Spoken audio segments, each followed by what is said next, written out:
Welcome back, everyone, and we have a treat for you here today. Today we're down at Vern's Antique Car Museum in Swift Current, Newfoundland, and I'm here with Vern, the legend himself. So Vern, when did you start collecting cars? Well, I had a keen interest in the automobile from a very early age. As you can appreciate, in rural Newfoundland in the late 50s and early 60s, traffic was relatively slow going down the Burin Peninsula Highway here. And I can remember as a kid sitting on the side of the road and watching those glitzy 50s, Chevy Impalas and Chrysler New Yorkers as the taxis made their daily commute to St. John's. And I was intrigued with the glistening of the chrome and the design and the engineering, even at a very, very young age. And at that time, I could identify every one of them. Wow. And so Vern, you have over 60 cars here in your collection? That's correct. Wow. And so how many years have you been collecting your vehicles? 30 years I've been collecting. The range is from 1908 to 1970. Wow. And predominantly convertibles. The majority of the cars are convertibles. Okay. There's a couple I broke the rule in here, but I'll identify and show you a little later, and I'm hoping there's forgiveness, but I'll let you decide. Yeah, that's great. And Vern, most of your vehicles have come from Canada and US? All from the United States. All from the US. Okay, great. All right, so we're going to let Vern do the tour. Mostly, I might ask some questions in between. He knows a lot more about cars than I do, so he's the man with all the facts. So we're just going to do a little tour here, and we'll give you the contact info and location at the end of the video here. So hit the like button, hit subscribe, and I hope you enjoy the video. At the center of the front entrance, of course, sits on a rotary turntable. We have a 1958 Eldorado Barrettes. 1958, they only built a very limited production number of cars. 836 at this particular one. And it was $7,200 then, which was substantial. Wow. Every conceivable option that was offered is on the car. But the amenities that we take for granted today, power steering, power brakes, power windows, power top, radio antenna, the little light you see in the corner of the dash is an electronic eye, meaning the headlight dims automatically when you approach oncoming traffic. Wow. And in 1957, the year previously, air ride suspension was introduced by Cadillac. And it created a lot of issues at the time. And Cadillac gave every purchaser the option to have them converted to springs free of charge. However, this one survived it. It still sits on air ride suspension. Wow. Magnificent ride, as you can appreciate. Yes. It's has a 365 cubic inch engine, 335 horsepower, with Okay. 3 two-barrel carburetors.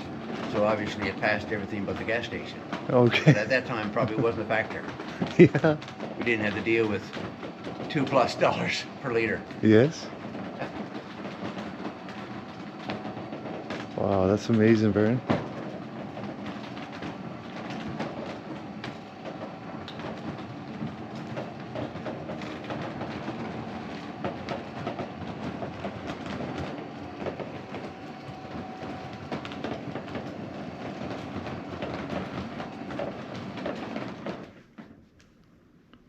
All right, so we'll start our tour. Okay, over here we have a 1953 Oldsmobile Fiesta. The Oldsmobile Fiesta was introduced mid-year in 1953, and it was a very short run, 6 months only. Again, it was futuristic, very lavish. Every amenity was top of the line. You know, padded dash, for example, was pretty much unheard of back in the early 50s. Only 458 of those cars were produced, and with a price tag of $5,800 then. We look at features such as the headlight button on the floor. A lot of us can relate to that. But when we look at the second button on the floor, most people are very intrigued and never heard of it. You hit the button on the floor and the radio will scan to the nearest channel, which was pretty futuristic back in 1953. Wow. There's only about 30 of those known to exist today. So it's pretty desirable automobile. Very rare.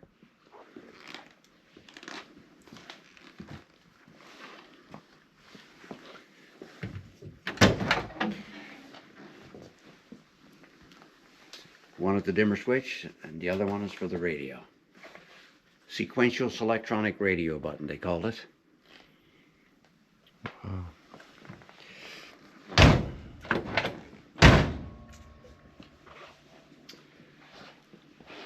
Then here we have a 1957 Eldorado Brougham. Again, a very limited production car. Cadillac produced 400 only. But try to imagine in 1957, a Rolls Royce being $11,000, which was substantial. This Cadillac exceeded $13,000. Wow. So obviously it was only for the very elite. Yes. Again, every conceivable option that was offered is there. It got a 365 cubic inch engine under the hood with two 4-barrel carburetors, stainless steel roof.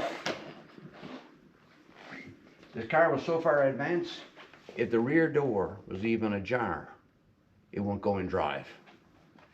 It came from the factory with the vanities, 6 shot glasses, pack of cigarettes over there, built-in pack of tissues, a ladies' makeup kit, all color coordinated with the Cadillac insignia, lipstick holder, the coin holder, the powder puff, and the comb. In addition to that, how about a bottle of French perfume? Wow. Lavin. It's an original bottle of perfume. Still has an aroma.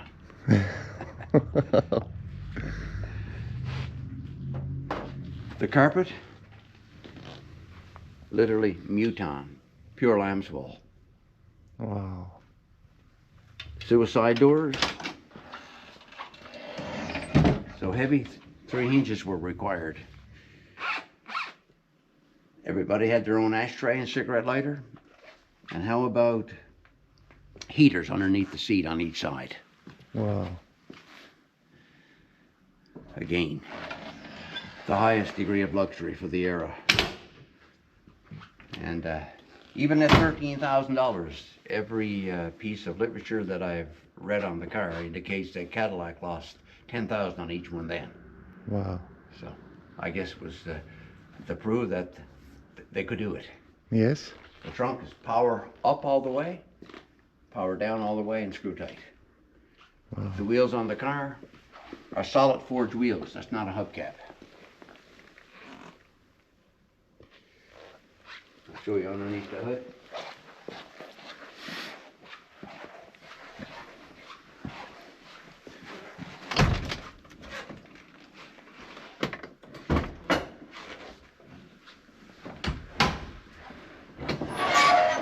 Yes.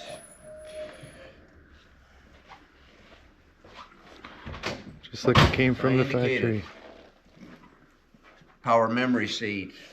It has the suicide doors, power windows, the power steering, the power brakes, the trunk, the vanity kit, of course, which consists of the French perfume, the pack of cigarettes, 6 stainless steel glasses, and under the seat heaters. And it was $13,074. Wow.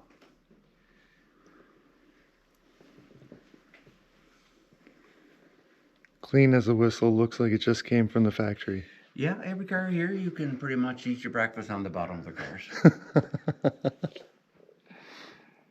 That's amazing, Fern.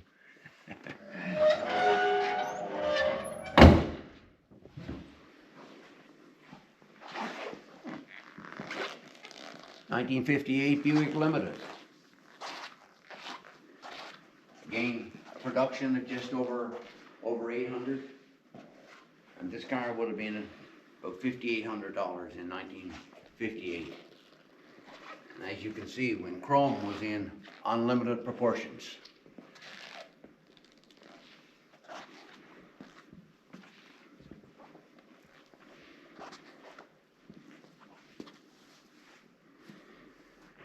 The interior is quite lavish.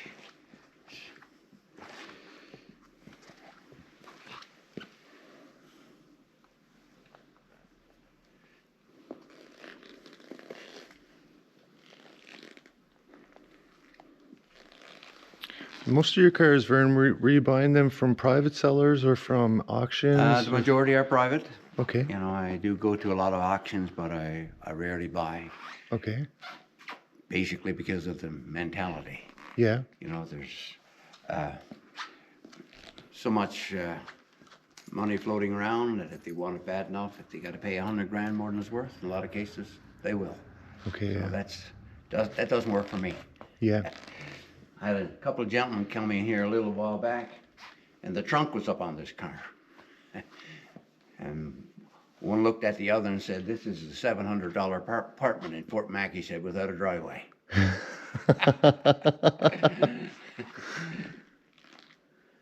Wow. And Vern has all kinds of antique relics all throughout, memorabilia all throughout the museum here. We have a 1953 Buick Skylark.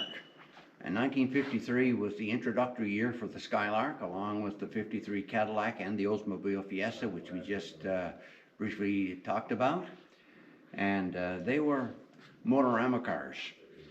1953, this Buick was $5,000, again substantial.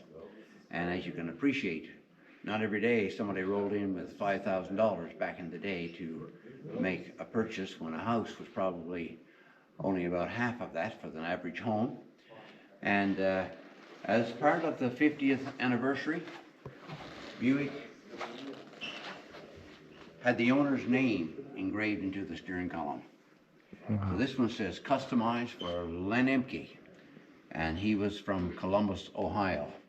In addition to that, in the steering wheel, in the center of the hub here, in brass, is a model of Buick's first car, which was 1903, and this one being the 53, representing the Jubilee year.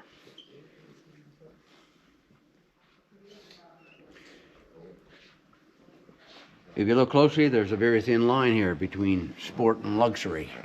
And we have basically a chopped windshield, the lower belt lines, the exposed wheels in the back.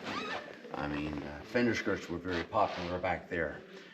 Got the Kelsey Haywire wheels. This particular car at the Buick International Meet in the United States scored a perfect 400 points out of 400. One of best in show. Wow. And to give you an indication of how intense the judging can be, the judge was literally on his hands and knees counting the spokes in the wheels. The original Kelsey Haywire wheels had 48 spokes, and the reproductions that they make today have 40. Okay. So I'm not too sure if I could count them the second time and get the same number. It was the first year for B8 for Buick as well, whereas Cadillac was building B8s back in 1914. Okay. And then right next to it is the 54 Buick Skylark. Second year and complete transformation of styling. Again, it was only a limited production car. They made around 839 of those things. It has a 322 cubic inch V8 engine into it with power steering, brakes, windows, tops, the radio antenna, and of course it was a price tag of $4,483. But completely changed for 1 year. You look at the interior, the dash, the seating.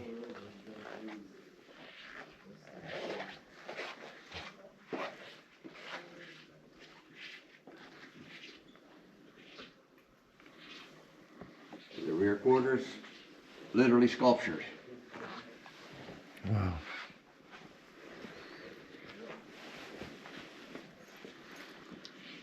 Beautiful vehicles.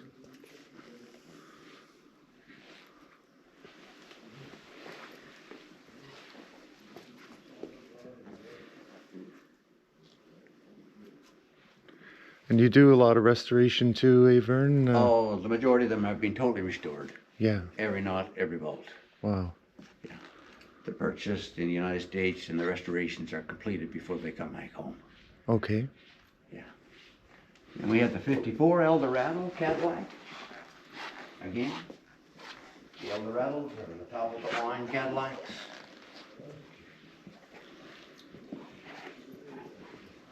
$2,150 is the production.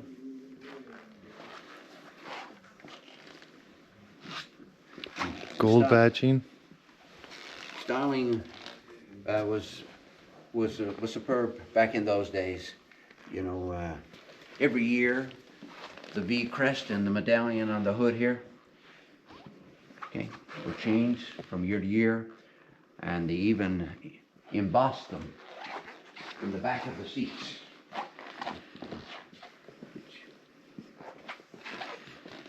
Okay. Again, identified luxury. And most people today would have some difficulty determining where you would gas the car up. Wow.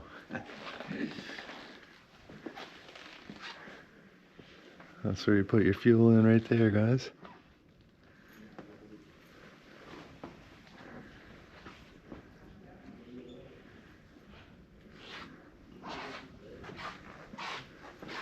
The electronic eye on the dash representing the headlights, dimming automatically when you approach the oncoming traffic.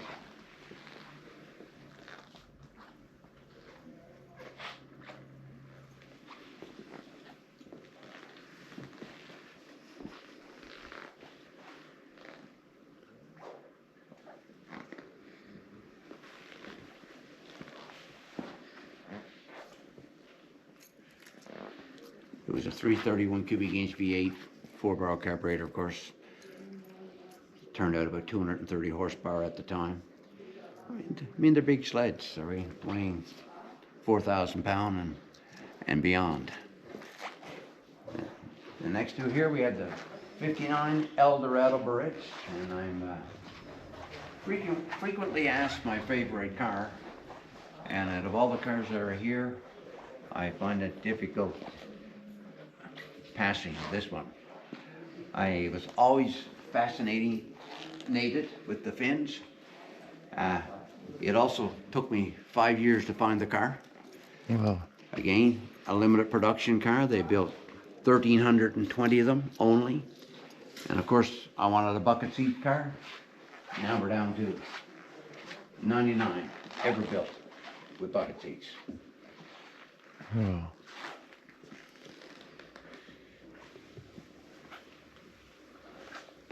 Often referred to as a land yacht. I mean, it weighs in at 2.5 tons and measures just under 19 feet.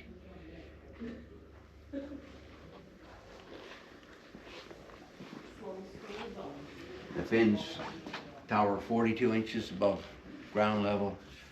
390 cubic inch with 3 deuces underneath the hood. I mean, it's at 75 miles an hour, just getting ready to put your cigar in. Great.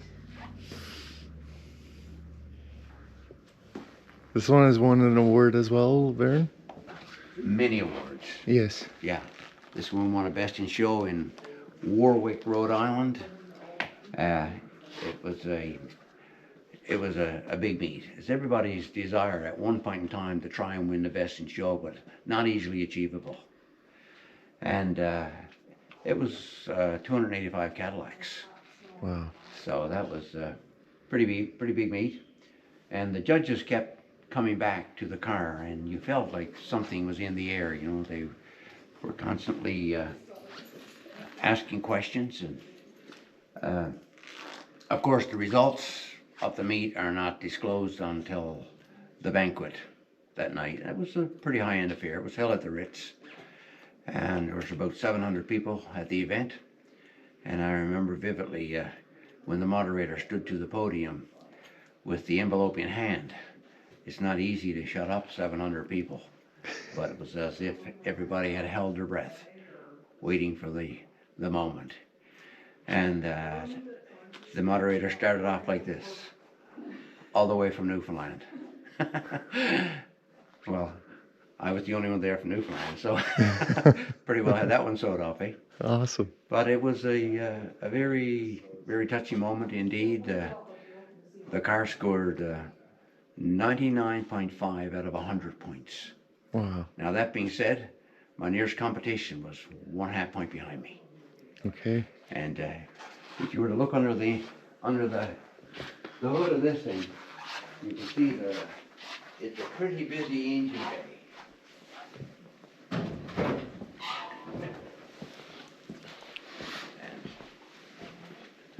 And no problem at all to lose 50 points just in this area alone, if it's not correct.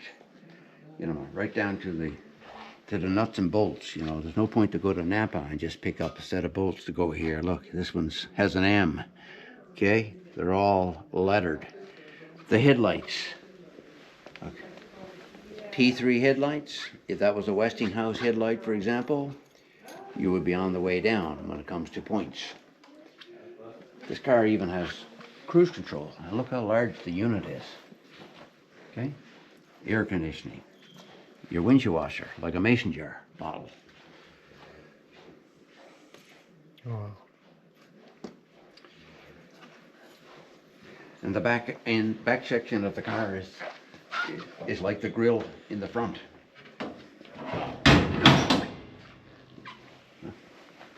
Fog lights.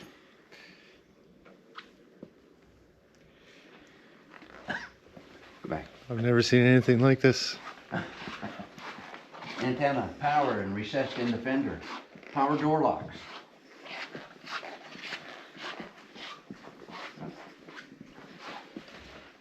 Use the back end.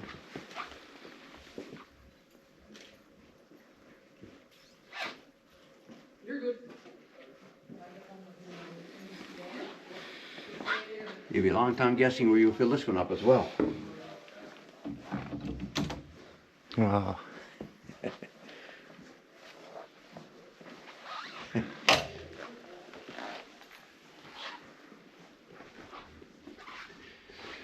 Have any of your vehicles been in movies, Vern? No, I've not been in any movies. Okay. Have you had requests? No, I haven't. No? No, Okay. No. Yeah. There's a gentleman down in North Carolina that literally calls me once a week trying to buy that car. Yeah? And I would cut a deal with him, but I'm afraid I would probably lose. He's 98 years of age. Wow. And sharp. Very, very sharp. Yes? But he would love to get his hands on this car, but I'm sorry, my friend. Not for sale.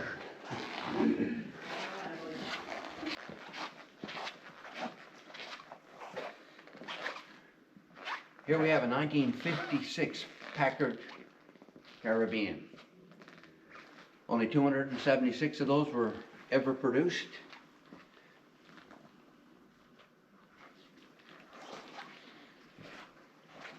Of course, it's a convertible.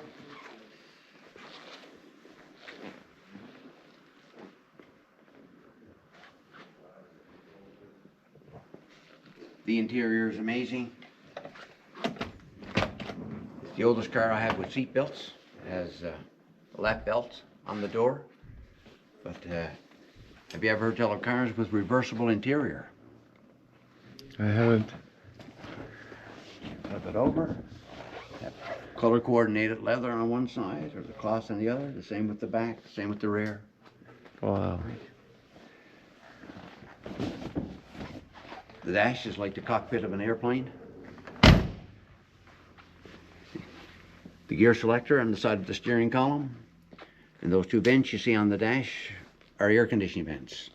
And out of the 276 that were produced, only four had factory air. One of them sits here. Wow.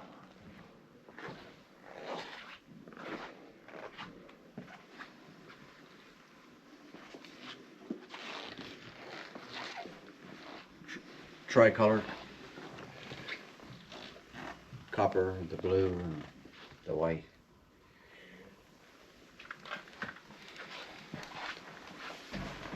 Has an original trunk material. A few spare parts. Can you imagine today trying to find a delay switch? Still in a factory box.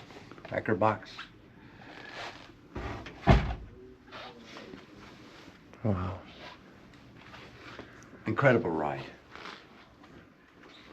And that Imagine one trying to find a taillight for one of them today.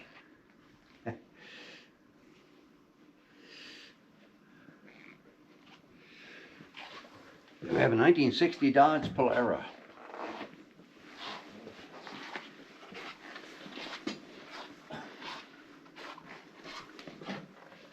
Production 124 in a convertible with the 383 cross ram engine. See-through dash, lucite steering column, powered seats, and the driver's seat and the passenger seat swivel, which would be very beneficial today to elderly and disabled people. Wow. If you look closely, you notice the driver's seat is higher than the passenger seat and has a different design at the front.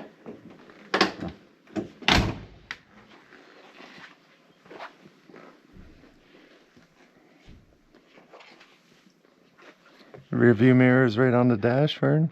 It is, yeah. Wow. Yeah, Chrysler and Dodge were very popular with that. Remote control mirrors too, outside, Okay. right? But what makes this vehicle so rare is this cross ram engine, 383 cross ram. Extremely powerful. Okay. 2 4-barrel carburetors again.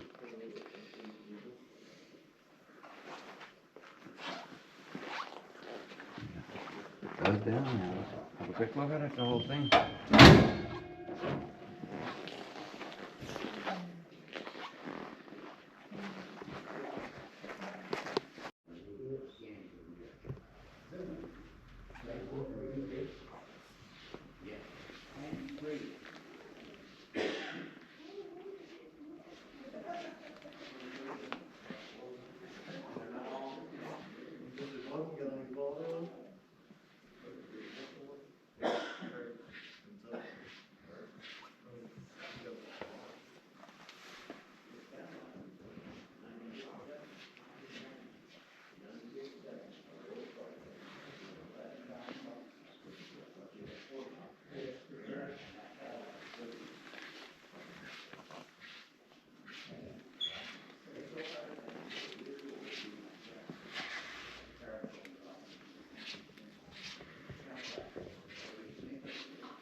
Vern?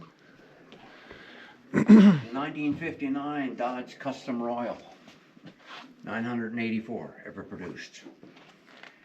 383 cubic inch engine with 2 4-barrel carburetors. And again, you made reference earlier to a lot of the rear view mirrors on the dash. You notice there's a wire that comes down from this one. It's called mirror-matic. In other words, when the car comes up behind you, it literally tilts. Wow.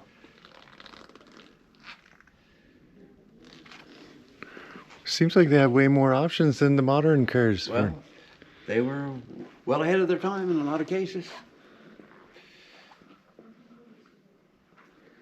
I mean, again, quite a change. The 60, and there's the 59. As they say, back in the day, you could tell the car's a mile away.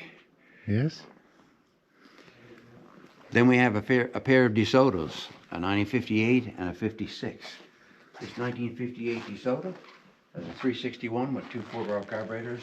It's the Adventure, which is the top of the line, a convertible, and only 82 of those were ever produced. Wow. We know of 5, 2 in Sweden, 2 in the United States, and 1 here in Swift Current, Newfoundland. Wow.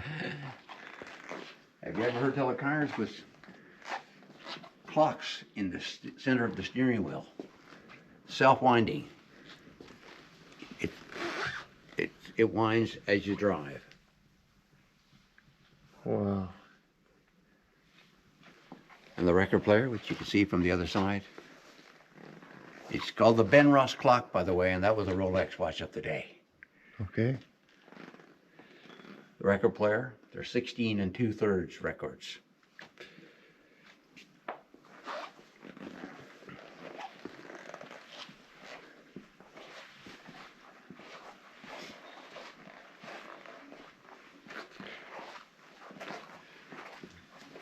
Have a look at the tail section.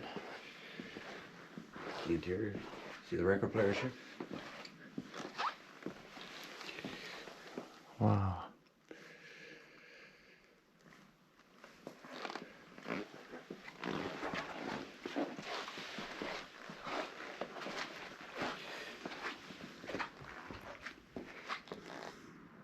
Absolutely beautiful. Yeah. The fins, amazing, weren't they?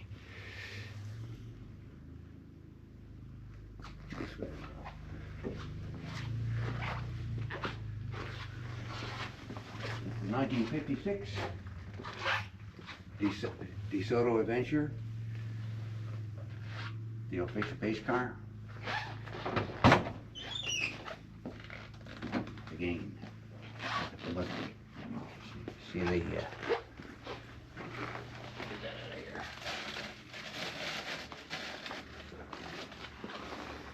Speckled carpet, push button transmission. Wow. Again, the record player, of course.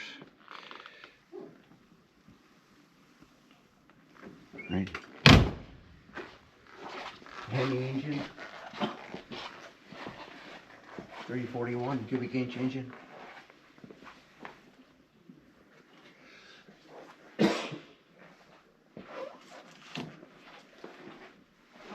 This brochure, I bought it years before I actually got the car. I never dreamt I would ever own the car. I paid $5 for it, so you can imagine how far back that is. And by the way, this is the president of DeSoto Motor Company doing the test lap at the Indianapolis 500 in this very car. Wow. He talks about the process. Pacing the 500. A demanding chore at best, requires instant response and performance from both driver and car. At one crucial point during the startup lap, the stock Model DeSoto pace car is called upon to accelerate from 65 to over 100 miles an hour in a matter of seconds. Wow.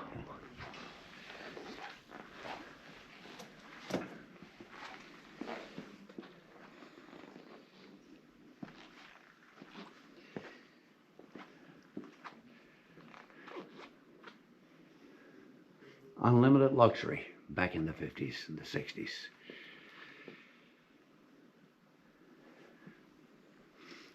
And here we got a 1960 Chrysler Imperial Crown. 618 only were produced. That was $5,474 back in the day. Look at the Eagle. Mauve Dawn is the color. Very unique color.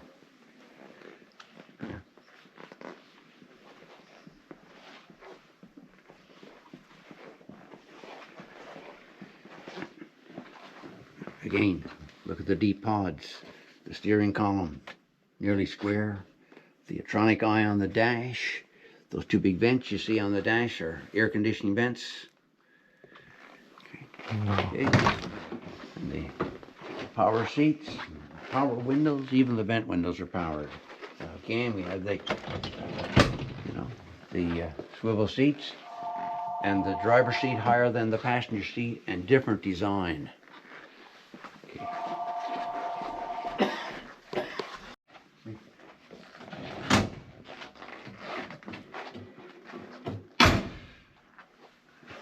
The sculpture. Enough material in the rear quarter today to make a car. Again, the design work is incredible.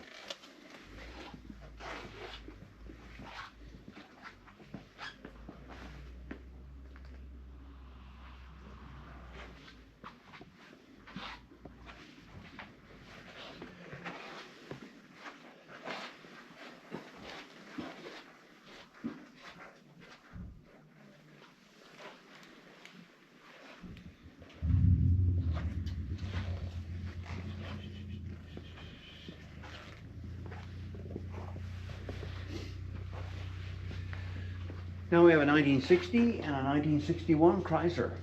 The 60 is a 300F, the Chrysler, and the 300, and the red one is a 61 is a 300C. Only 248 of those cars were ever built, and again, luxury at the highest level. They only built, like I said, 248. And when I found this car, it wasn't very pretty. The garbage was still in the trunk. Wow.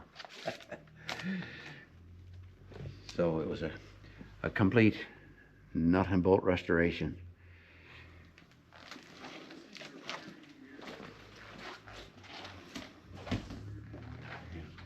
Four individual bucket seats inside.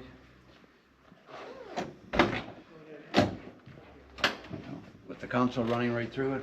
Of course, the console.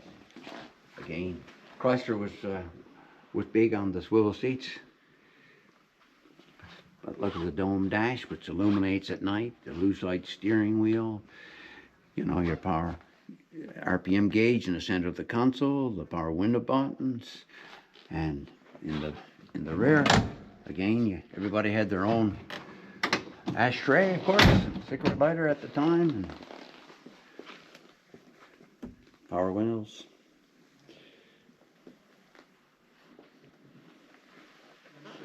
Canted fins. Boomerang taillights. Wow.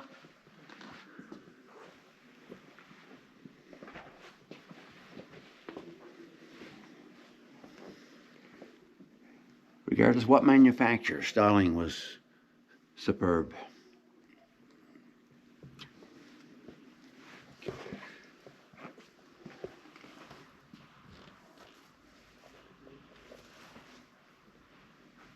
Oh, these are incredible. The 61, again, 1 year difference. 337 of those were built, but you compare the two. The trunk, completely different. The tail lights, the bumper, the hubcaps, the interior. Yeah, compare the two. Gear style in the 60. The interior, similar. However, different pattern. Okay. The dash, that's the rib dash compared to the plain surface dash for 1960.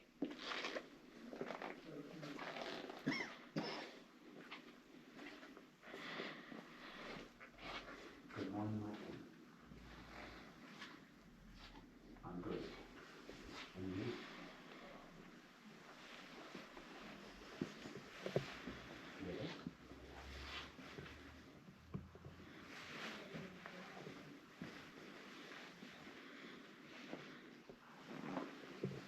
Okay.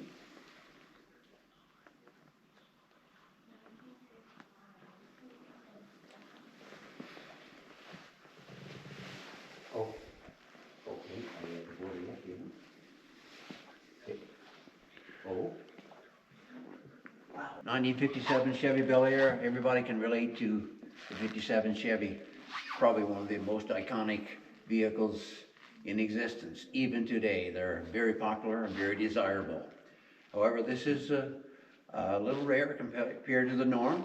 It's a convertible. However, under the hood is a 283 with two 4-barrel carburetors, which was very, very rare.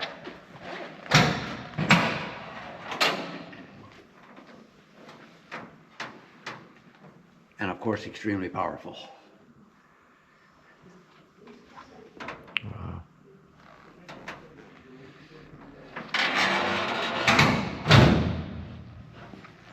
Again, the spotlights would have been all optional. The power windows, the steering, the brakes would have been optional. You see this little device in the dash, it's known as a reflector. And the purpose of that device was sometimes when we stop at a light, we're a little bit too close, and you can't see what's taking place up there. When it changes colors, it sends down the beam. Wow. And underneath the dash, this chrome piece right under the dash, underneath the radio, that is a factory tissue dispenser box. Wow.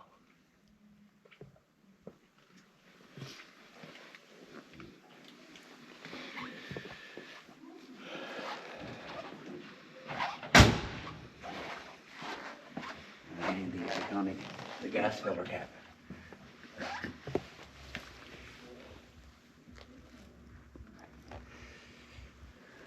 Gorgeous. Quite a line of fins all the way up through there.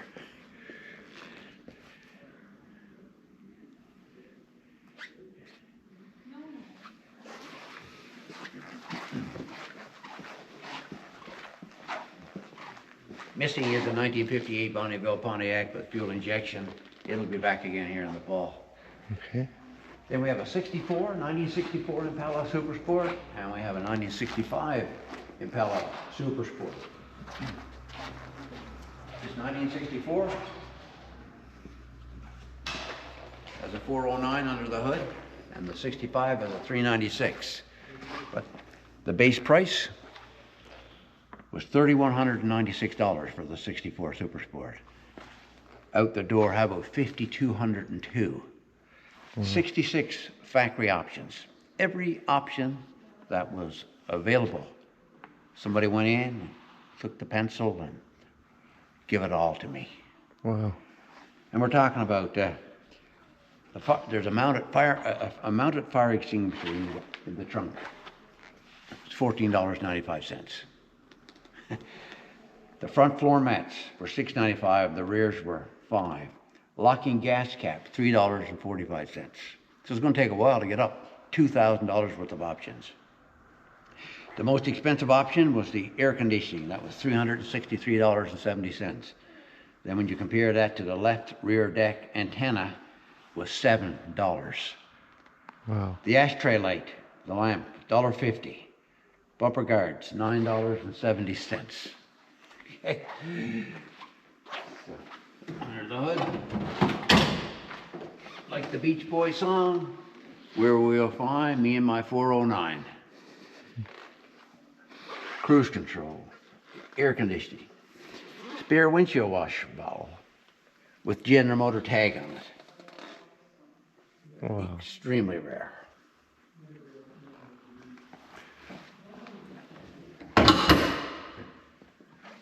Bucket seat, the tilt steering wheel.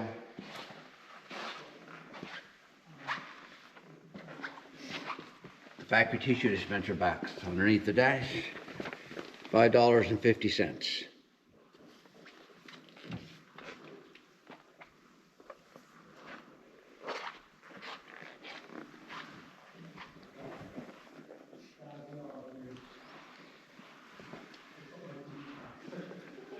And one of the options that I really get a chuckle out of, how about a factory installed trailer hitch? Wow. That was $12.25. And air ride suspension back then. The seat belts, the driver and the passenger with retractors were $7.55. Tilt steering wheel was $43.05. If only we could go back to those prices, Oh Vern. yeah. Power trunk opener, $12.60.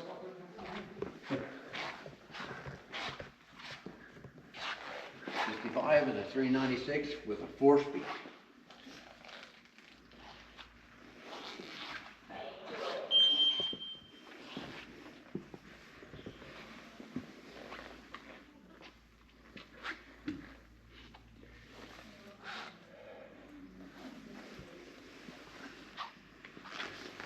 .396, 325, 325 horsepower.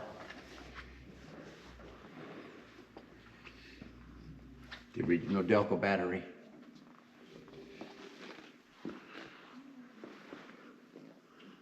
Also a very fast car, eh?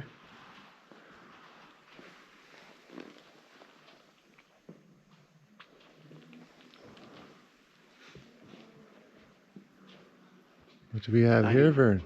Thunderbirds, the whole family of Thunderbirds, the 1960 Ford Thunderbird with the retractable, convertible soft top, disappears in the trunk. Has a 430 cubic inch engine under the hood. They only built 1,245 of those cars. Okay.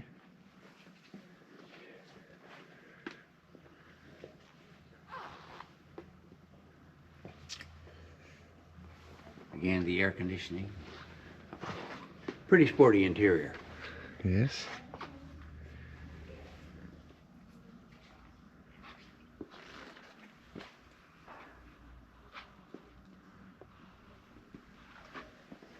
There's so many details. Like this type of museum, you can come back every year and see all your cars again. Yeah, that's right.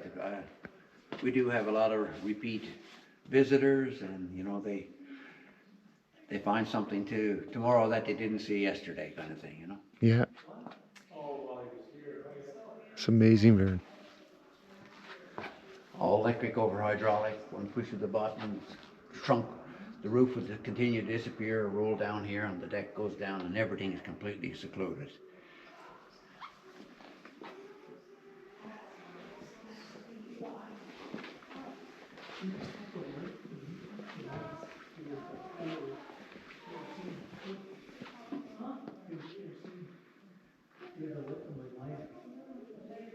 Then we have the 57 and the 55 Thunderbirds. The Thunderbird family are well represented here.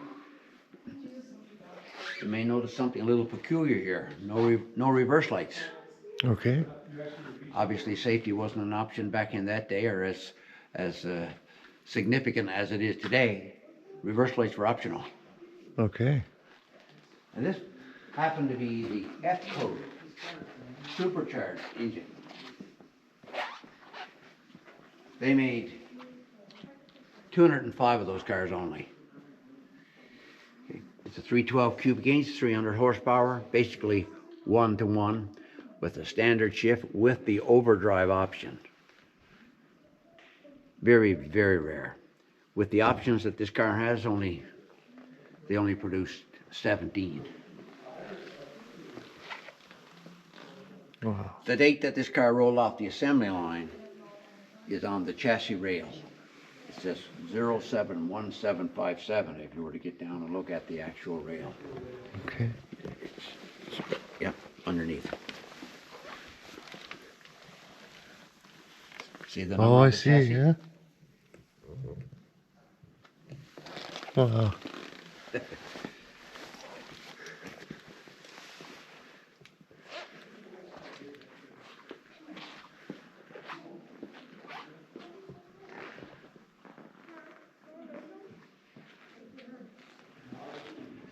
Then the first year, of course, for the Thunderbird, competing with the Corvette, is the 1955. It's a 292 cubic inch, 198 horsepower.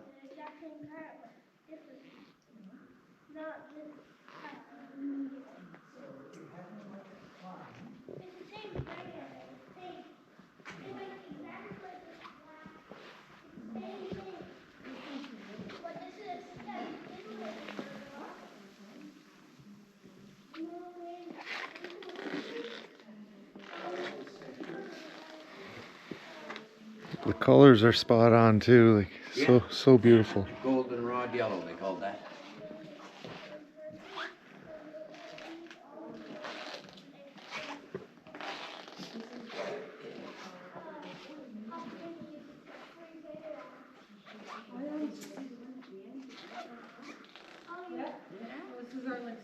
Now the Daytona, as the 60s wound down, excess defined every part of American culture.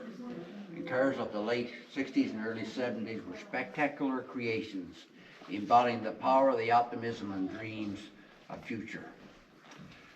The Daytona was introduced in April of 1969, and at the time, Ford dominated the track.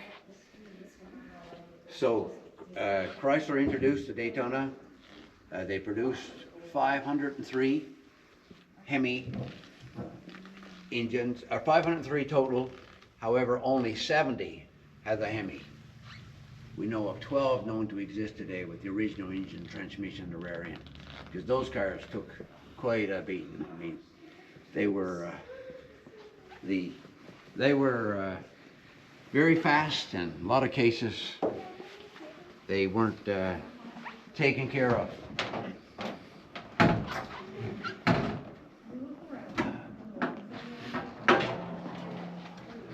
You might call that a beast. Wow.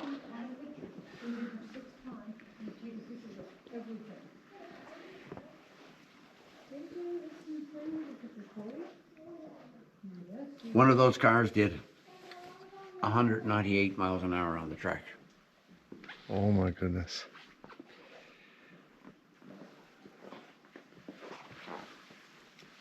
I had this particular car down in Pennsylvania one year to the Chrysler Nationals. He should be the guest speaker at the event with Bo Duke, the Dukes of Hazzard. Okay, yeah. The sun visor, and he signed it. Keeper at the ditches, John Snyder, and wrote Bo on the bottom. So here we are.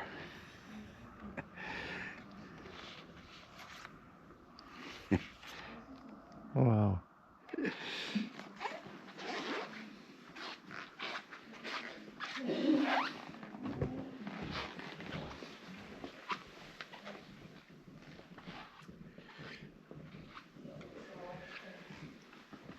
Back in 1969, they couldn't give those cars away. Just under $6,000. And today they're very hot and highly desirable, sought after car.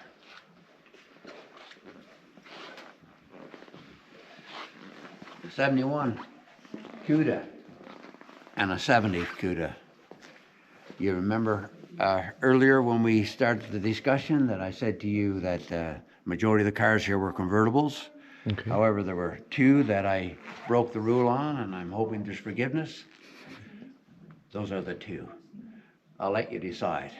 As rare as this Yellow one here is 1970 Hemi Cuda, the 426 engine under the hood. They built 284 of them. By the way, there's nothing wrong with your eyesight. That's just what it looks like when you start it up. Wow. Shaker. Yeah. Had so many options, it has 2 tags. They built 17 of those in a convertible. In the 1971, this is a 446 pack.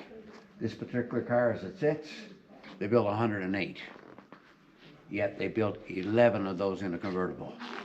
So you can find one of the 5 remaining today, and it was sitting side by side, and the only difference is the top came down. The difference in the price is $3 million US. Wow. So that's why I don't have it.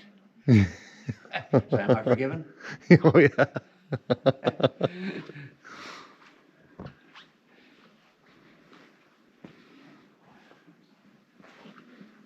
Original type batteries, Mopar, louvered.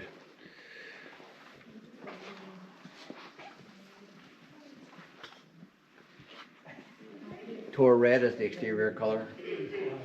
Got the rally instrument cluster package, the power brakes, the dual racing mirrors, factory shaker, rear spoiler, the pistol grip shifter.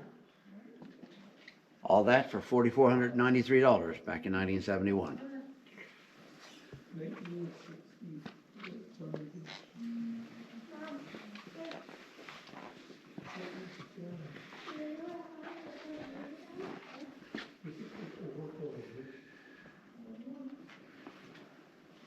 Wow.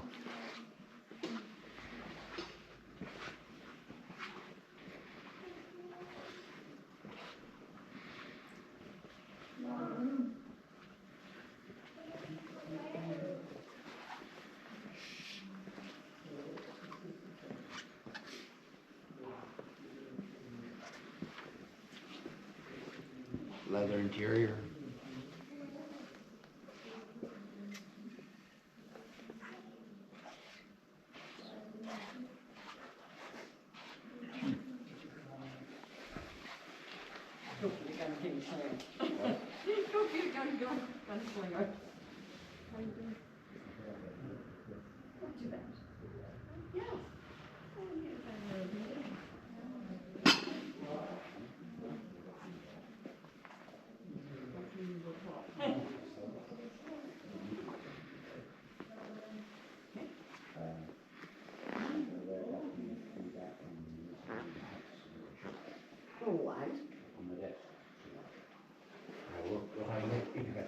Yeah.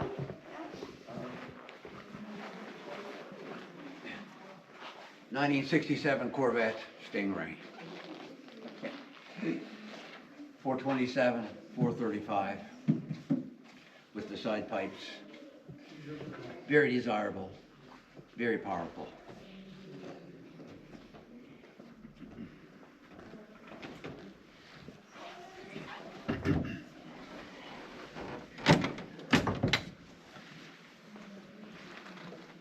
Wow. Original tires and wheels on this car.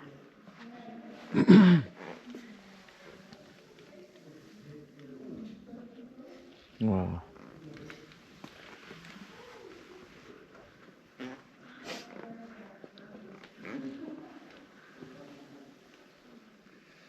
Many awards for this one, eh? Oh yes.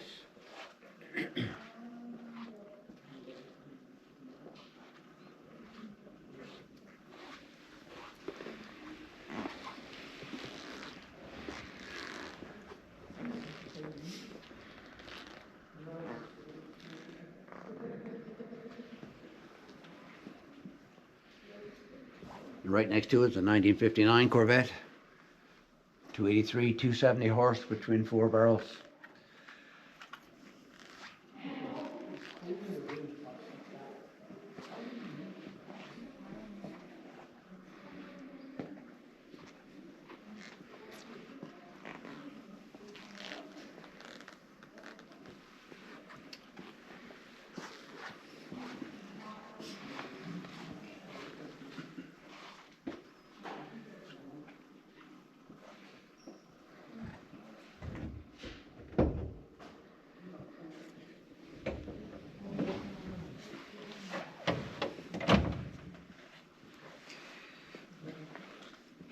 This car won the Duntov Award at the Corvette Nationals, which is the highest award achievable in the Corvette Society.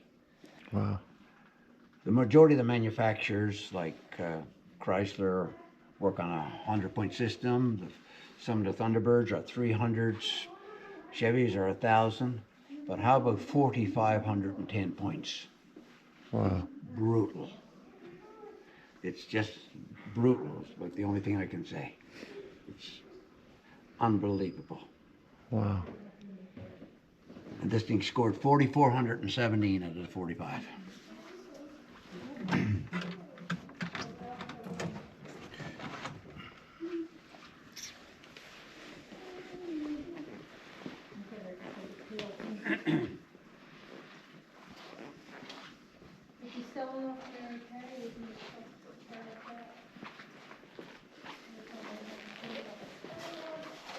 It's literally like a work of art, Vern.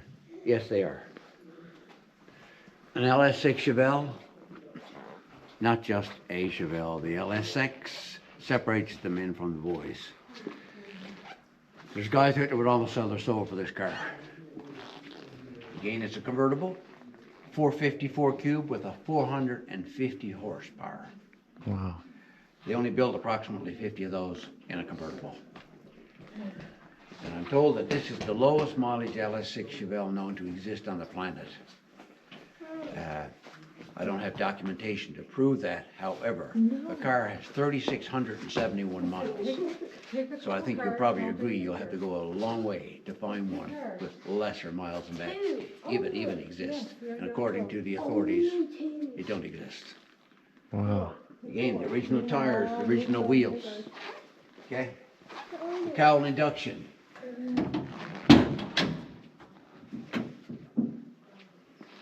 I love the color too. Yeah, phantom blue. General Motor part numbers on the hoses. Overspray on the hoses. That's exactly the way it was when it came from the factory.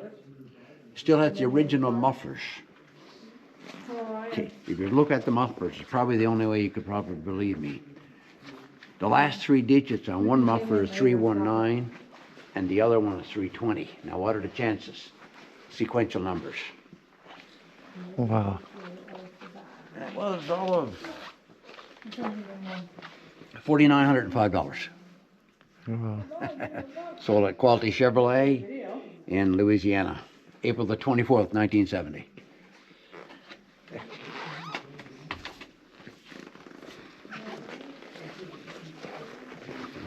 Look at the muffler. Sure. Good.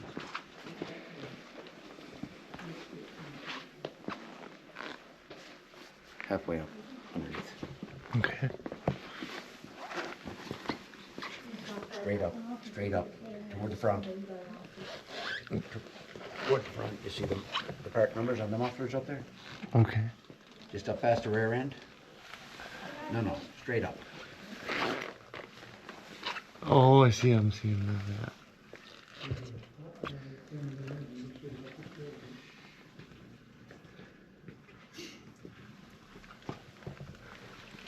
Wow. This car scored 999 points out of 1,000. That is amazing.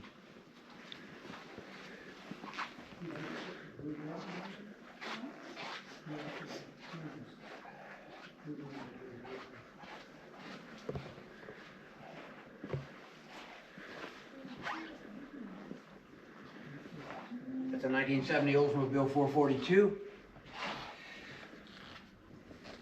See the W30 package written on the side. Again, that's what separates them in from the boys. Bigger camshafts, bigger cylinder heads, much more powerful than the regular 455 cubic inch engine. This one's also a 4-speed.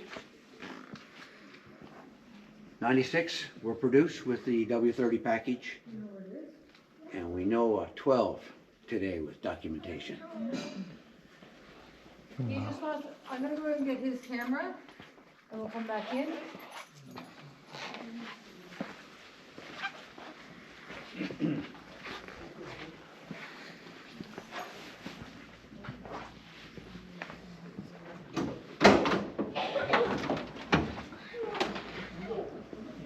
Holy.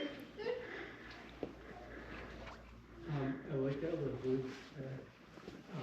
Red inner fenders with the protrusions, almost impossible to find.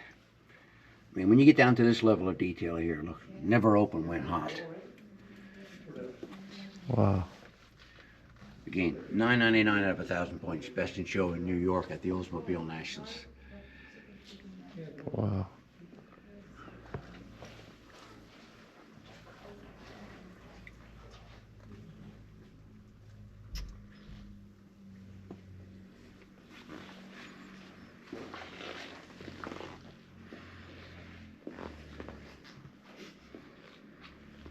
Looks like it just came off the showroom floor. Yep, the same for sure. By the way, that W30 package, the first option on the window sticker, $321, which was significant on a $5,000 car. So you can see why only 96 people ordered it.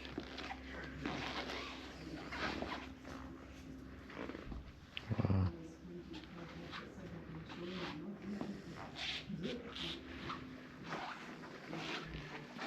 And we're back, we're into the Mustang world. Mach 1, Twister Special, 1970.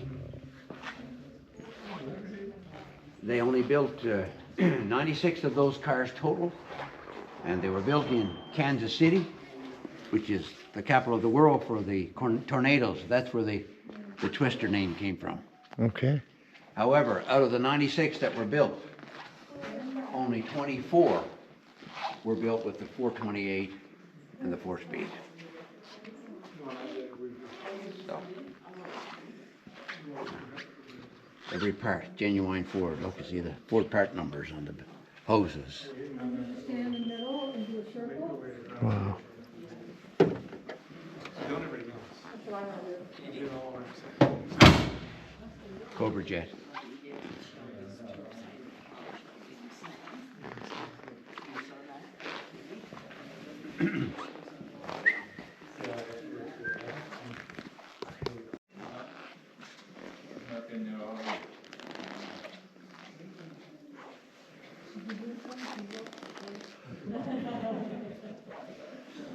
'68 and the 1969 Shelby GT 500s, 517 total ever built with the 428, 430, or 335 horsepower engine into it.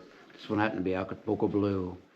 Again, power steering, the brakes, tilt-away steering, the dual exhaust, the AM radio, interior group, and only 6 were produced with air conditioning.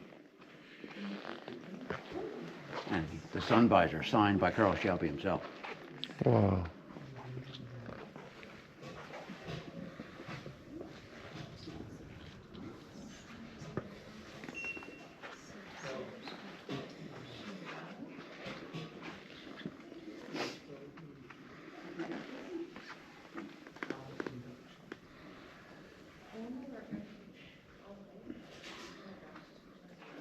Okay, original tires.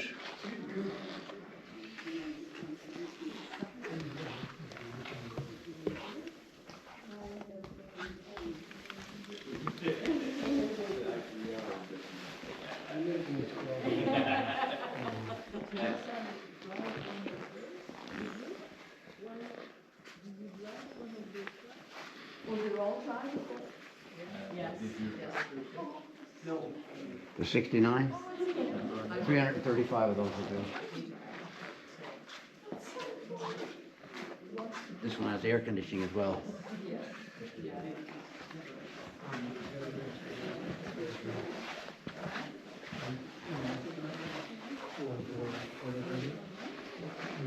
Charles Shelby signature on the glove box door over there.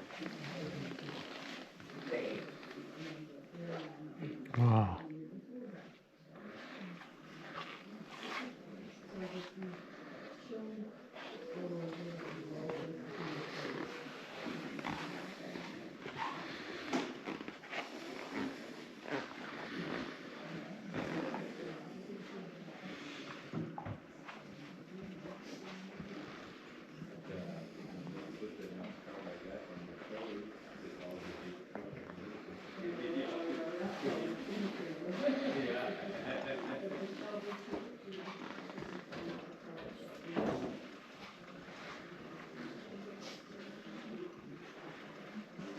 1969 Cougar XR7.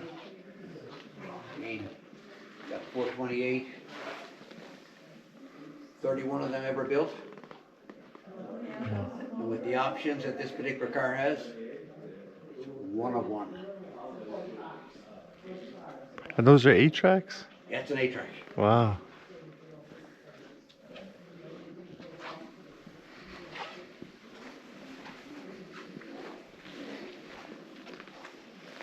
Cobra Jet 428. I mentioned earlier about the built-in headlights.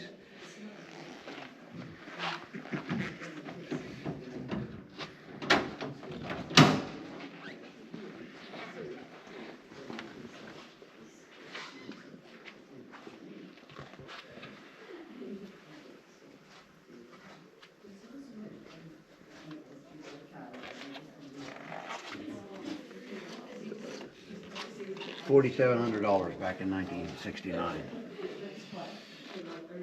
It's a pretty good indication of the level of restoration that occurs in those cars.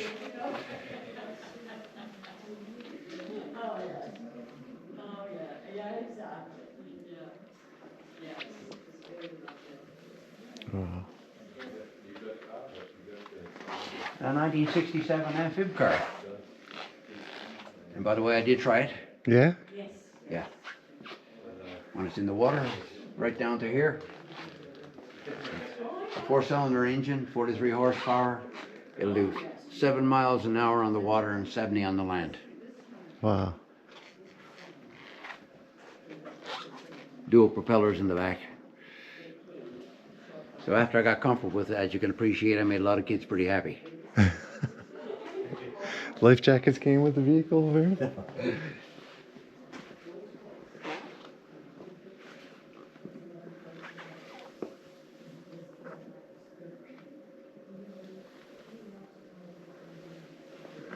Wow.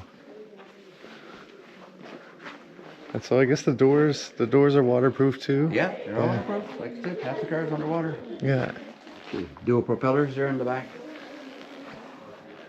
Built in Germany. Okay.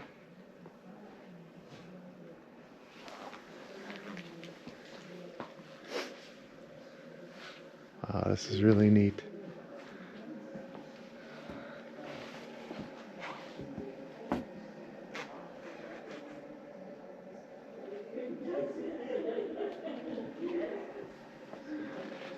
Not a huge motor, but it's big enough, I guess, Yeah, eh? it did, yeah.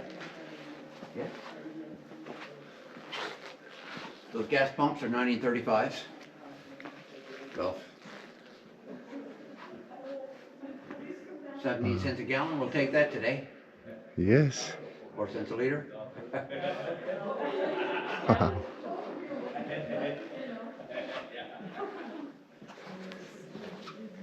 Pair of Camaros, 1969.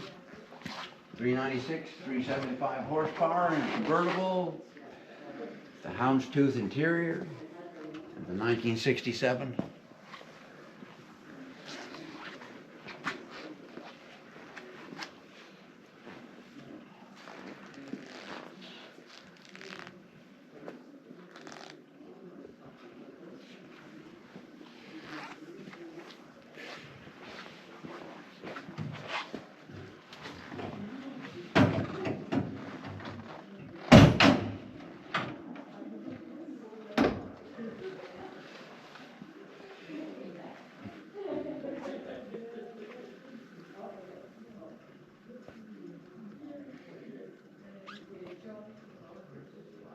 Wow.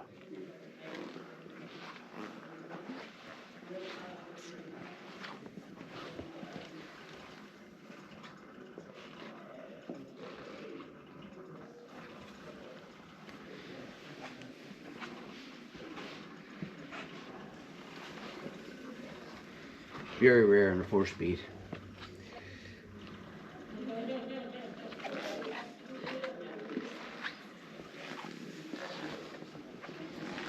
The 67, they built approximately 1,100. However, with the RSSS, it's approximately 110 ever built with the options. The rack, that's factory rack.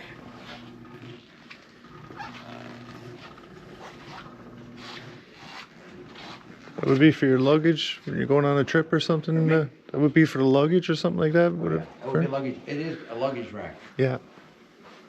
When the car was delivered to the original owner,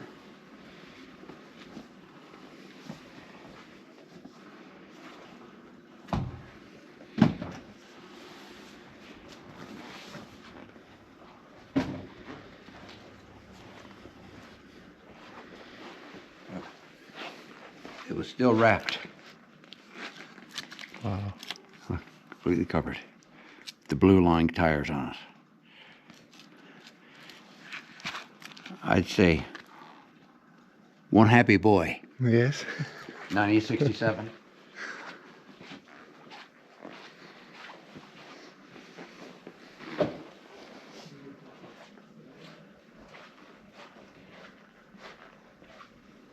Fog lights as well.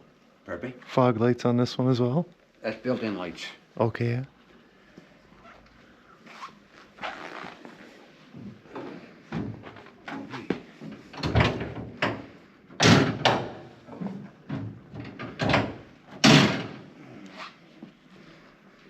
Wow. 396, 375 horse.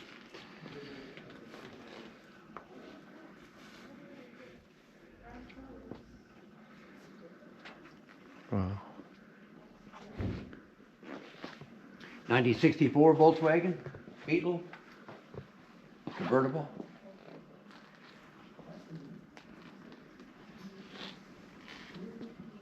California car. Yes, California car.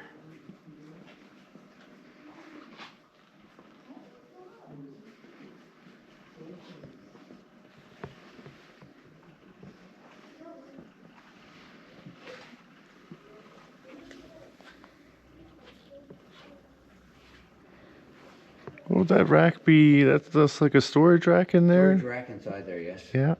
That would have been optional.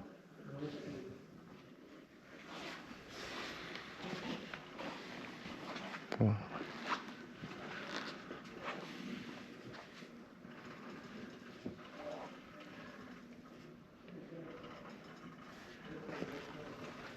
And a great big 34 horsepower engine.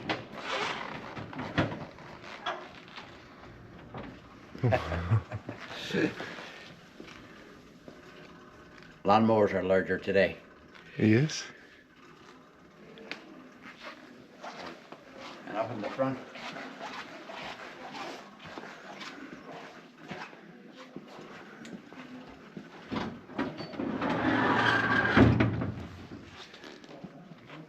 Wow. how about this? Toolkit and all. Toolkit. Fit every part that's on the car. Wow.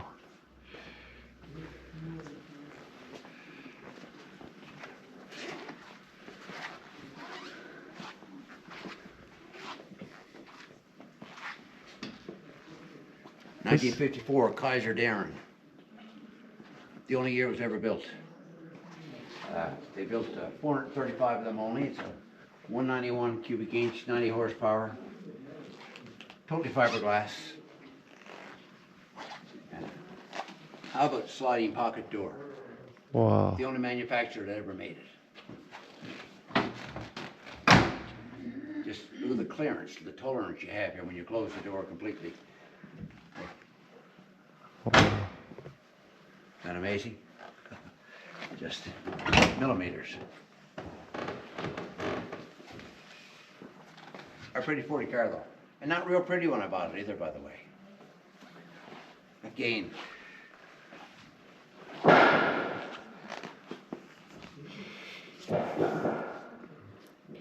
Wow.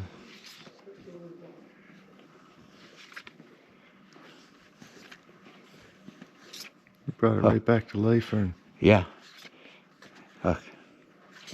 And from that mess to here, just 8 months. oh my goodness. 3-position convertible top.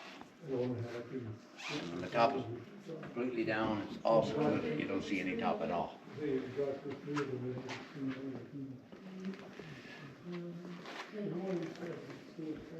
Were these an American car? It's an American, believe it or not. Yeah, Okay. I mean, it looks European all the way. Yeah. mean, they were Dutch people, but the car was literally built in Michigan. Okay.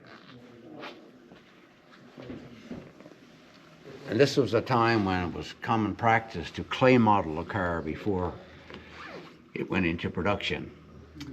And in 1954, the Kaiser Darren company, they were having financial difficulties like a lot of the intermediate companies were. So Darren clay modeled his car, thinking it was the answer to their financial woes. And when he had the clay model done, he introduced it to his partner. And his first reaction was, "This is the ugliest clay model car that I've ever seen." However, his wife overheard the conversation and said it was the prettiest car. So you know who won the battle. I mean, it was $3,600 back in '54, which was literally, you know, Cadillac territory at that time for a base model Cadillac. So, but they didn't survive. By mid '55, it was all over. Okay.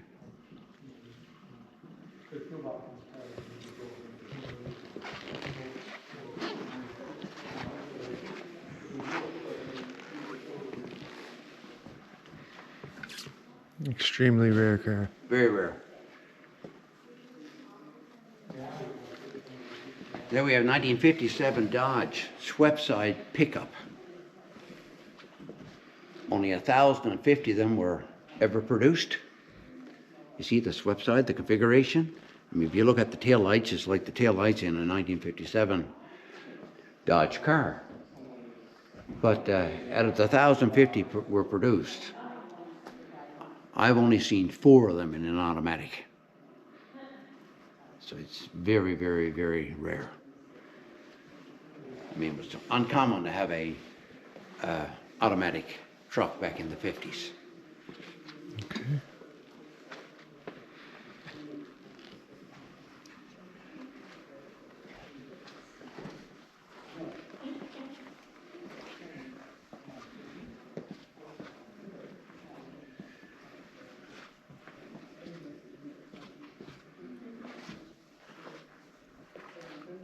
Push button transmission? Yes. Wow. Yeah, Dodge were pretty famous for the push button. But as you can see, it's a pretty plain Jane truck inside. Mm-hmm. Got a 315 cubic inch engine underneath the hood.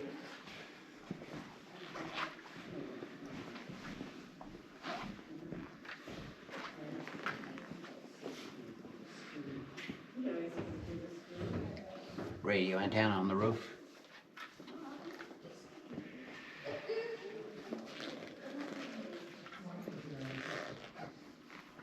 Beautiful.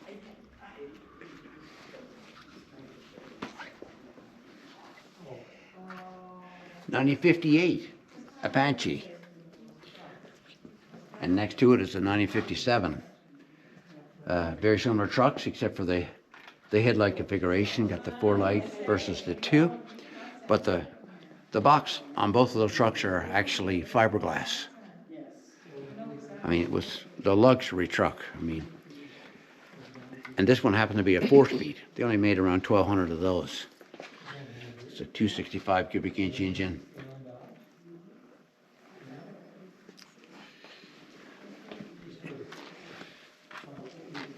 Sun visors.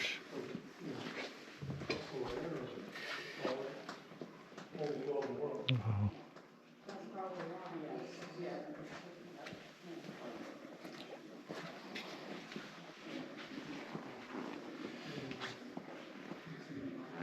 This is called a wraparound Yes, the wraparound windshield. window.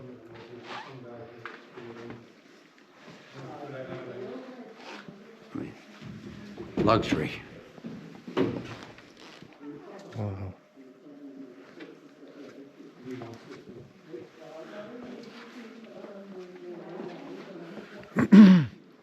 And so the back door just swings open.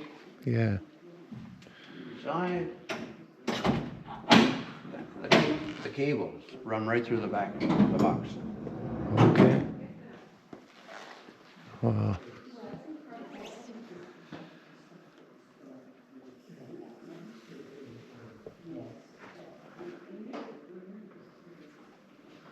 '57. Also a very beautiful truck. Yes. Basically the same truck with the exception of the single headlights. This happened to be the 3 on the tree versus the 4-speed on the floor with the 58.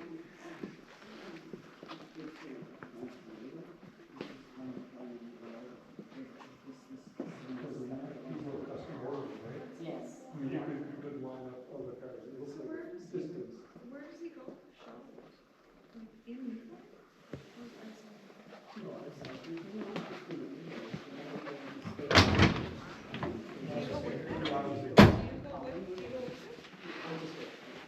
Oh, okay. Yes, yeah. When was the last time you've ever driven this truck? Very cool. Very. 14.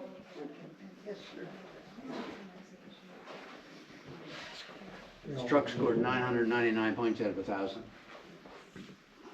It's okay.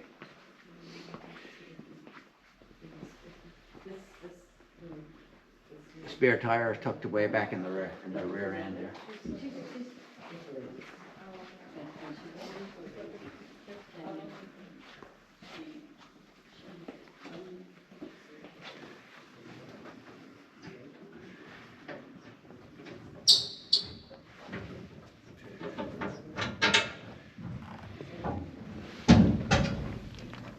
Back here.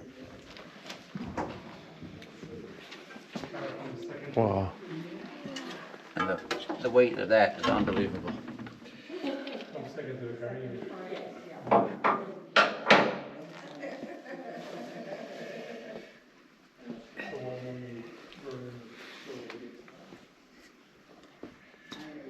And the 1946 Chevy.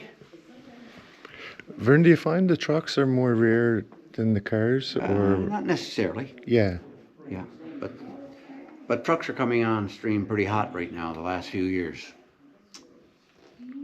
harder to get, and the price has skyrocketed. Were there more cars made back in the day than trucks? There were both of them were significant numbers. Okay. But now when we're looking at this is a different story. Like the Cameo, the high end, there was 2,200 of those in '57 and just 1,200 in '58.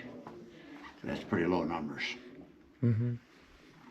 But I mean, this was your Sunday afternooner. Most cases, you know, if you had a pickup truck in the '50s and '60s, it was a workhorse. But this was, The going to elaborate. town truck. Oh, this was your Sunday afternooner. Mm-hmm.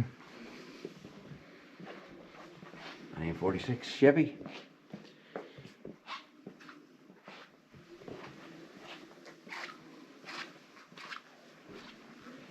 So the whole windshield opens on this one. Yes, it does. Wow. Air conditioning. Natural.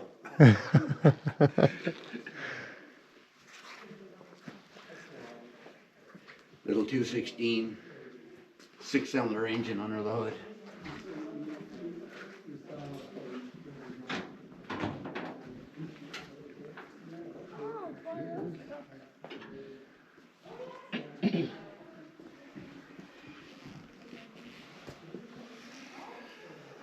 Wow.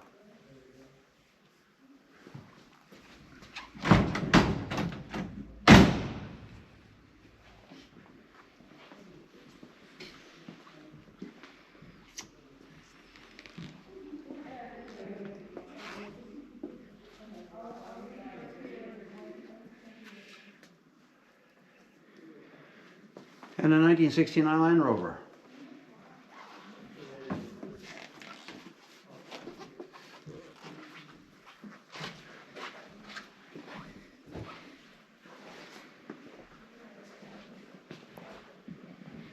This is a hardtop, but does that come off as well, Vern? No, or- it doesn't. Okay.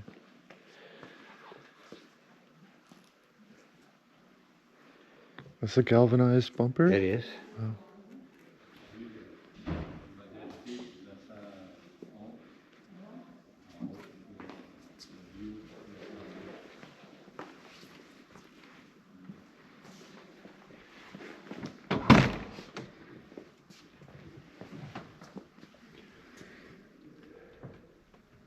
few different gear shifts there.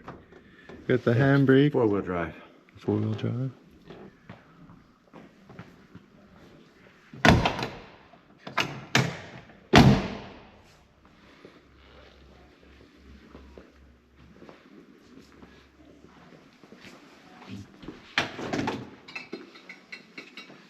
Bench seating in the rear. Yeah. Wow.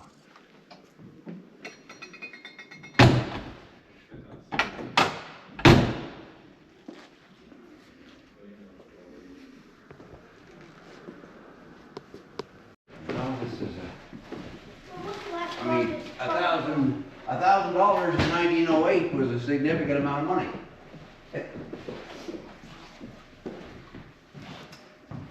Crank start, of course. Put the kerosene oil in, light her up, turn up the wick. 20 miles an hour was top speed. Wow.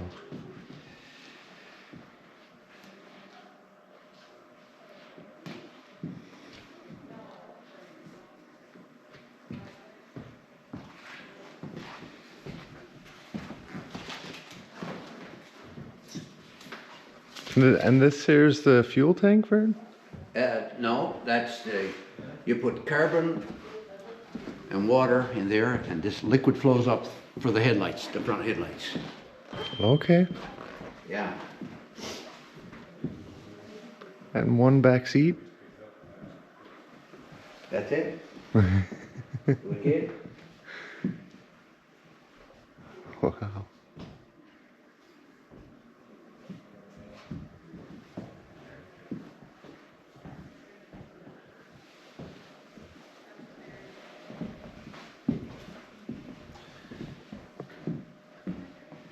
Then we had the 1911. June the 15th, 1911. Businessman by the name of Henry Ford set out to establish a company, and his objective was to manufacture a car that the common man could afford to buy. And to appreciate the impact that he had on all of our lives, we had to roll back the curtain and try to imagine that in 1903, there were less than 8,000 miles of road in all the United States. And people rarely travel any more than 25 miles in their entire lifetime. The average wage was 22 cents an hour. Wow. So then in 1908, Henry introduced the Model T, or some people call it the Tin Lizzie, or the others refer to as the car of the century. And of course, Henry introduced the assembly line in 1912, and a total change in the auto industry.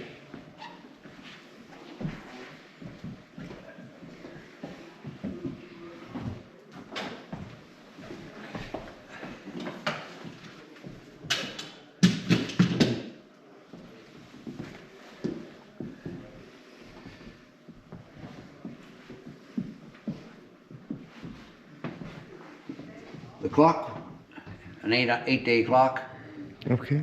very precise. It was a $25 option on a $725 car. Wow.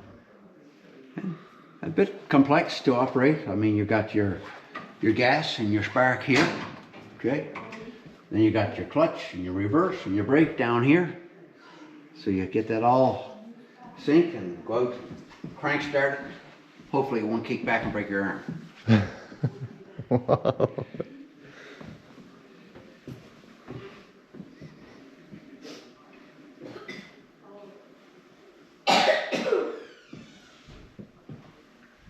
$19.58 Coca-Cola, 10 cents at the time. Full of Coke.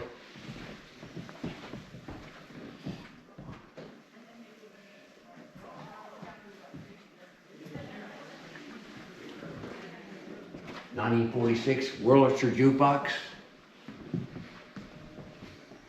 Amazing sound.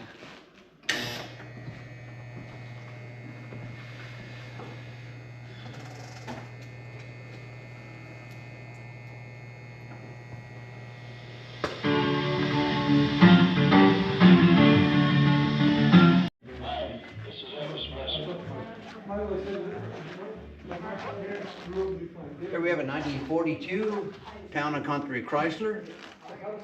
We have to remember in 1942, production stopped abruptly in February due to the war. So they only made between 500 and 600 of both the 6 and the 9 passenger cars. And this one happened to be the 9, which is extremely rare. The wood, it's solid wood, not just a veneer. It's Honduras mahogany and ash.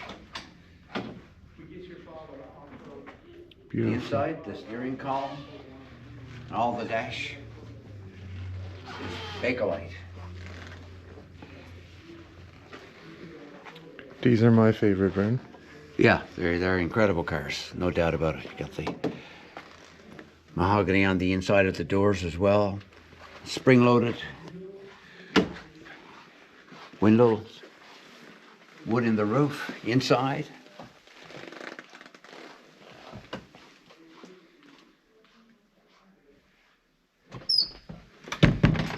Being the 9 passenger, as you can see, look, solid wood.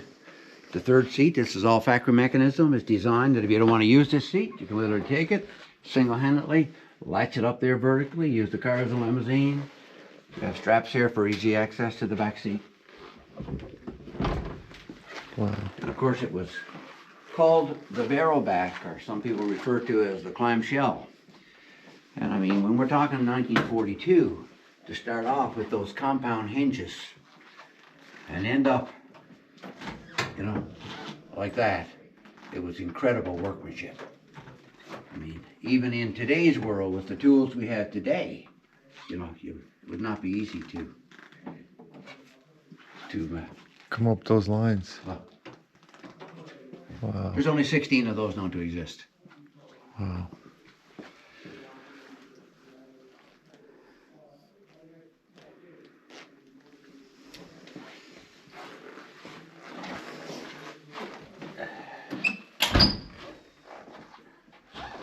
Klein.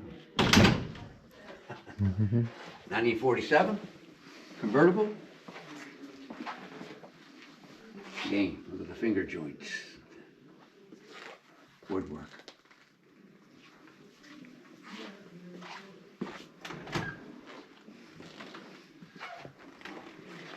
Probably the quietest cars in the building. Inline 8-cylinder engine in it. Curvatures again. Wow.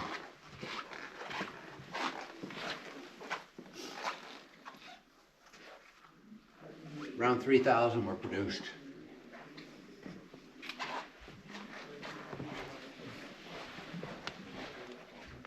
Fluid drive transmission, which means that it has a clutch. However, the only reason you use the clutch is to move the wheels. You start the thing off in second or third gear. You can't, it's impossible to stall it. Okay.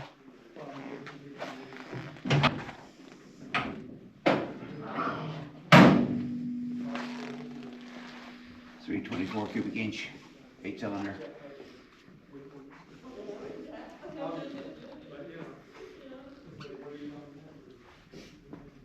Wow.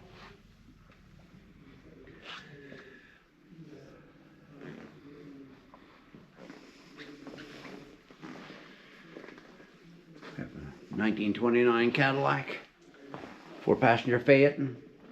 I mean, $3,400 at the beginning of the Depression in 1929 was a huge amount of money. It's the V8. Huge headlights. Yes. The dual windshield, and of course that served 2 purposes. One, if you could afford to pay $3,400 for a car in 1929, you could also afford a chauffeur. And the other one, of course, it served as a windscreen when the convertible top was down. Okay.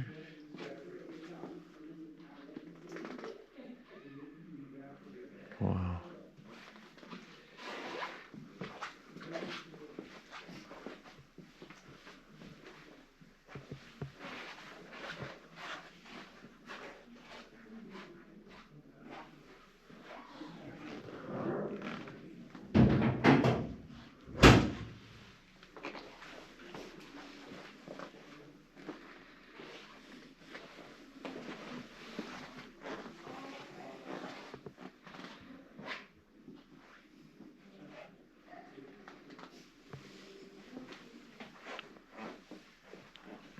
we have a 1933 Chrysler Imperial. 36 only ever built. Much wider tires, eh, Vern? White wall tires, yes. And like thicker too, like I noticed.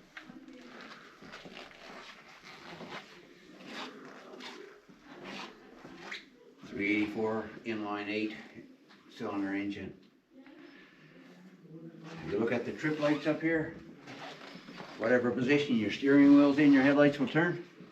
Wow. I mean, today Lexus, Audi, Subaru, making a big deal of that. Boys, wake up, we had it 90 years ago. Wow.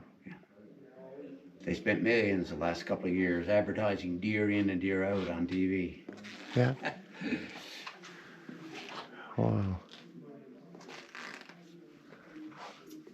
Multiple award winner again, Vern? Oh yes, this one was invited to Pebble Beach in Monterey, California. That's the most prestigious show in North America. Wow. Yeah. Won third place in class there. So it's quite an event.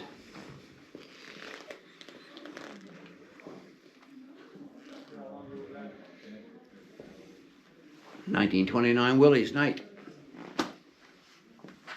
It's called the Roadster, the single seat, curved dash, rumble seat there in the back. They only built 400 of them, and out of the 400, just 250 had the plaid side configuration on the doors. Today we know of 11 left, that's it. Wow.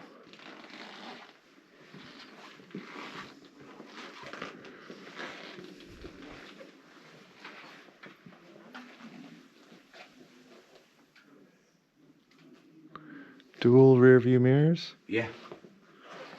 See, the passenger wasn't even important enough to get a windshield wiper. Okay. And so this is how you would step there and then there. That's right. You need to be pretty agile to get from here to here to here. Yeah. And you got your luggage rack on the back. Yeah. Wow.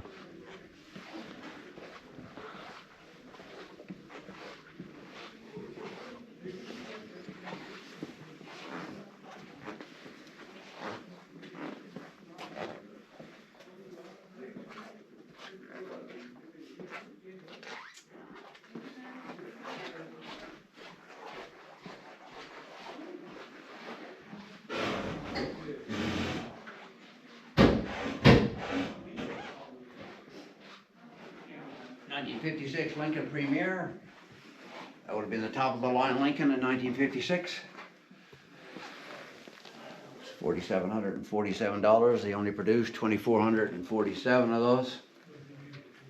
Again, I showed this one at the in Lancaster, Pennsylvania, the Lincoln Nationals, and it won the Allison Bell Award. That's the highest award achievable in the Lincoln Society. It's a perfect 100 points out of 100. Wow.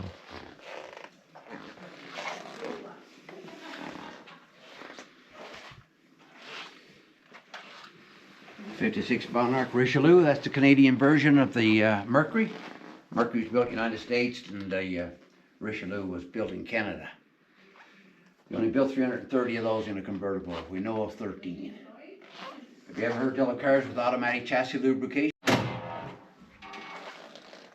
No, I By the haven't. way, this is your windshield washer bottle. Like a mason jar. Your can of grease, and they're vacuum. The lines go to the front end, the tie rods and the ball joints. And when the car needs to be greased, the light will come on the dash. Wow. Hit a button inside, grease it all up. When the can is empty, dispose and replace. Wow. In '56. That is amazing.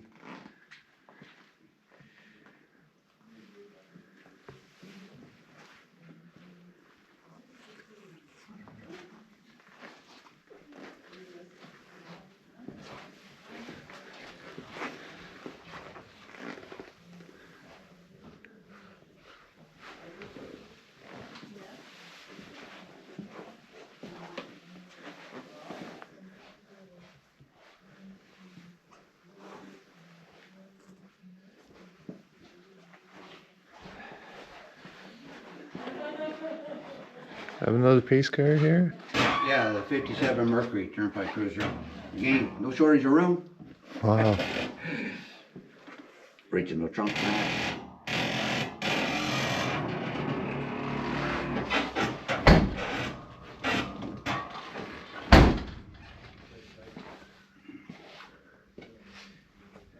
Swim platform.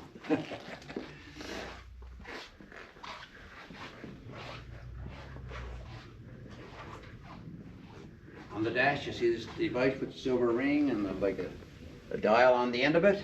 Yeah. Probably take you a little while to guess. It says A, B, C, D, E.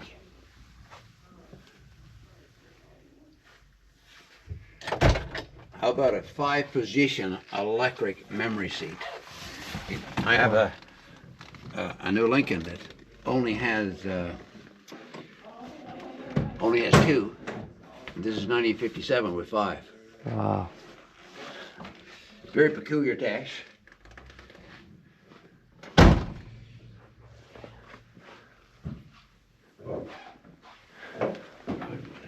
A 368 cubic inch, 290 horsepower with factory air conditioning.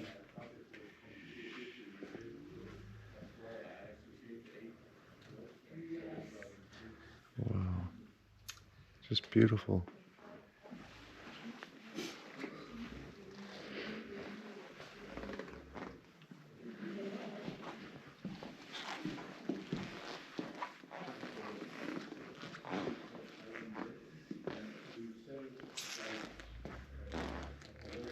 And is there a last 1940 Packard Darren. 356 cubic inch V8 engine into it with 160 horsepower. I mean, in 1940, this car was $4,593. 42 only were built. They were hand built. We know of 13 known to exist today. Wow.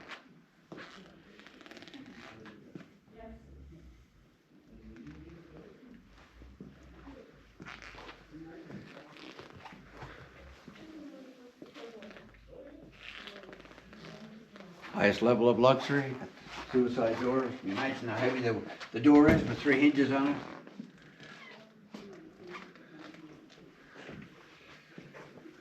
Wow.